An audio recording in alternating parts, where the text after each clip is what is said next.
ইশরাক হোসেনকে ঢাকা দক্ষিণ সিটি কর্পোরেশনের মেয়রের দায়িত্ব বুঝিয়ে দেওয়ার দাবিতে আজও নগর ভবনের সামনে অবস্থান কর্মসূচি পালন করেছেন সমর্থকরা। এদিন প্রধান ফটক বন্ধ করে নগর ভবনের বিভিন্ন কার্যালয়ে তালা দেওয়া হয়, বের করা হয় বিক্ষোভ মিছিল। দাবি পূরণ না হওয়া পর্যন্ত আন্দোলন চালিয়ে যাওয়ার ঘোষণা দিয়েছেন তারা। ইশরাক হোসেনকে ঢাকা দক্ষিণ সিটির মেয়র হিসেবে শপথ পড়ানোর দাবিতে গেল বুধবার থেকে নগর ভবনের সামনে ইশরাকের সমর্থকদের এই লাগাতার বিক্ষোভ কর্মসূচি।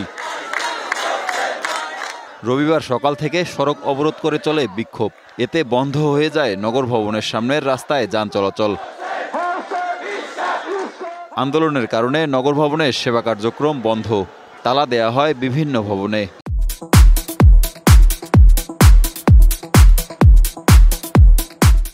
সিটি কর্পোরেশনে আসছি ধর্ম নিবন্ধনের কাজে, কিন্তু আমি এসে সেবাটা পাইনি এবং আমি দেখলাম গেটে তালা এবং সামনে আন্দোলন। এখন আমি আগে জানতাম না যে আন্দোলন হচ্ছে। এখন ওনাদের নাকি আজকে অফিস বন্ধ, এটার জন্য আমাদের জনদুর্ভোগ সৃষ্টি হচ্ছে।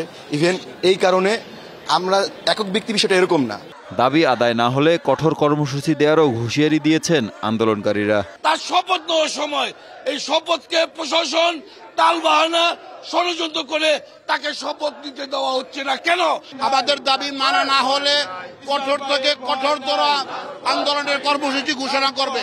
সেটা পদত্যাগ করায় আমাদের ইশরাককে মেয়র হিসেবে ঘোষণা করা হবে। আজ যদি না হয় আমরা অনেক দৃষ্টান্ত এই আন্দোলন চালিয়ে যাব। বিএনপি নেতা ইশরাক হোসেনকে ঢাকা দক্ষিণ সিটি কর্পোরেশনের মেয়র ঘোষণা করে নির্বাচনী ট্রাইব্যুনালের রায়ের পর গেজেট প্রকাশ করে নির্বাচন কমিশন।